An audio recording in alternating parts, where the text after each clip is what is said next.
It's time for ASMR, and in this video, I'm going to be coming at you with some more super cool space facts that you can share with your friends. And they're going to be like, yo, this guy or girl is so cool and so smart. And then people that aren't your friends are going to be like, wow, I need to be friends with this person because they know so many cool space facts. Alright, let's get you loaded up with that cool space knowledge and just jump into it. Okay, did you know that there are more volcanoes on Venus than on any other planet in our solar system? In fact, there are more than 1,600 major volcanoes across the surface of Venus, including a 5-mile high volcano called Mons, M-A-A-T, Mons.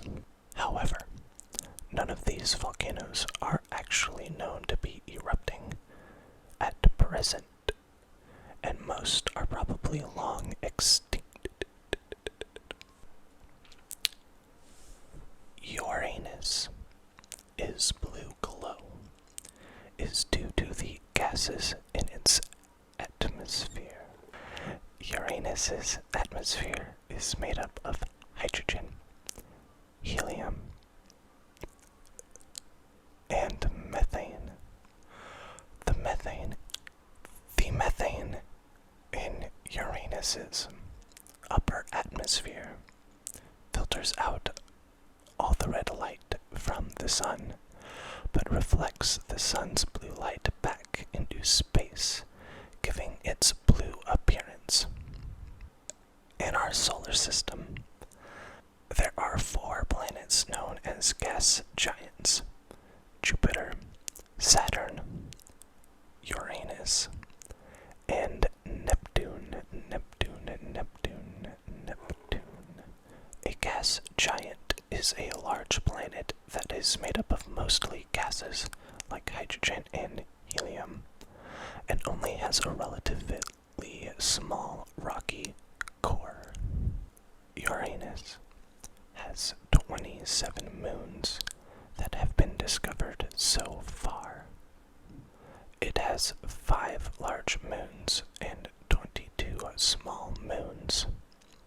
Titanium is the largest of Uranus' moons and is the 8th largest moon in our solar system, with an average diameter of 980.5 miles, or 1,578 kilometers. Because of its unique tilt, a season on Uranus is equivalent to 21 Earth years. Also, the 97.77 degree tilt on Uranus's axis means that a day there only lasts 17 hours, 14 minutes, and 24 seconds. Neptune's moon, Triton, orbits the planet in reverse. Triton is the only large moon of any of the planets that does this. This is known as retrograde orbit, and astronomers are unsure as to why Triton orbits Neptune this way. Oh, this one's interesting. Triton is gradually getting closer to the planet it orbits, which is the opposite of our moon here at Earth, which is drifting further away from our planet. Scientists believe that when Triton eventually gets too close to Neptune, it will be torn apart by the planet's gravity and could create another ring around Neptune, giving it more rings than Saturn. I wonder if it moves in closer is in a retrograde orbit. Let me think about why that might make sense. Yeah, I got nothing, but that's the only thing I can think of. There are more stars in space than there are grains of sand in the world. In fact, there are 10 times more stars in the night sky than grains of sand on the Earth, with 70 sextillion stars being visible from Earth through a telescope. To put that in numbers, because apparently 70 sextillion isn't a number, that is 70 with 3, 6, 9, 12, 15, 18, 21 zeros after it, so 70 and then 21 zeros. That is a lot of stars. Neptune takes nearly 165 Earth years to make one orbit around the Sun. That's equivalent to 60,190 Earth days to orbit the Sun just one time.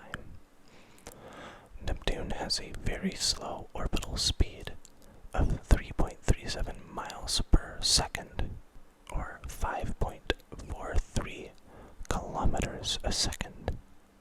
So that means that since it was discovered in 1846, it has only gone around the Sun one time. Pluto's largest moon, Charon, it's spelled with a CH, I don't know, is half the size of Pluto. And I think this is actually the reason why Pluto is no longer considered a planet, because Charon is so large compared to its host planet that the center of mass between the two, or the barycenter, which is the point at which they both orbit around, does not actually exist within the planet, or rather dwarf planet Pluto. The International Space Station is the largest manned object ever sent into space. I didn't think that this space station was sent into space. Rather, it was assembled in space, module by module. So I wonder if that's really the right way to phrase it.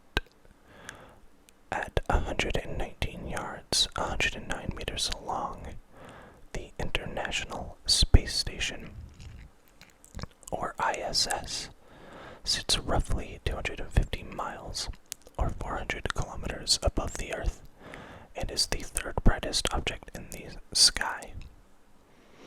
Yeah, it's actually cool. There used to be, and still might be, a service that you can sign up for that will email you when the ISS is above you and can be seen at your location. So if you just give them your location and your email, it will send you an email letting you know when you can go outside and expect to see it. A day on Pluto lasts 153.6 hours long. This equates to 6 days, 9 hours, and 36 minutes. A day on Pluto lasts so long because of its slow rotation rate. Saturn is the second largest planet in our solar system. It has a radius of 36,184 miles, 9 times that of Earth. However, due to its low density, it only has a weight roughly equal to 1/8 of Earth. Okay. Up next, any free-moving liquid in outer space will form itself into a sphere. This This is because of something called surface tension, which is an imbalance of intermolecular attractive forces. This can also occur in low Earth orbit. Mercury, Venus, Earth, and Mars are known as the inner planets. They are named the inner planets because they orbit closest to the Sun. An inner planet is classified as a planet located within the asteroid belt. I don't know if any of you have seen or read The Expanse, but if you haven't, I highly recommend it. It is my favorite television series. But yeah, people from Earth and Mars are called the inners by the people that live outside past the asteroid belt. We know more about Mars and the Moon than we do about our oceans. We have fully mapped 100% of the surface of Mars and Earth's moon, whereas we have only been able to map roughly 5% of the ocean floor. I wonder if that's still true. I feel like that fact has been around since I was a kid, and I'd be surprised if it was really still 5%, but I don't know, maybe it's that difficult. The Black Arrow is the only British satellite to be launched using a British rocket. Black Arrow was developed during the 1960s and was used for 4 launches between 1969 and 1971. In 2019, it was retrieved from its crash landing site in the Australian outback and put on display in Bennewick, Scotland. Only 5% of the universe is visible from Earth. 68% of the universe is dark energy, and 27% is dark matter. Both of these are invisible even with a telescope, which means we are only able to see about 5% of the universe. Okay, it's less about our position on Earth. I was going to say that doesn't make really any sense. It's more to do with the fact that dark energy and dark matter are theorized to exist and take up that much mass. Light travels from the Sun to the Earth in less than 10 minutes. I think it's closer to 8 minutes, yeah. The photons emitted from the Sun's surface travel across the vacuum of space at the speed of light, understandably so, to reach our eyes in only 8 minutes and 20 seconds. Okay, this one is less of a space fact, but if you consider the fact that Earth is in space, and this is a fact about Earth, I guess we can call it a space fact. At any given moment, there are at least 2,000 thunderstorms happening on Earth. Worldwide, there are an estimated 16 million thunderstorms each year. Wow. Roughly 100,000 of these thunderstorms happen in the US alone. Alright everyone, that is all the cool space facts I have for you. Now, make sure to tell your friends so that they all know how cool you are. Alright, Tingle Timers,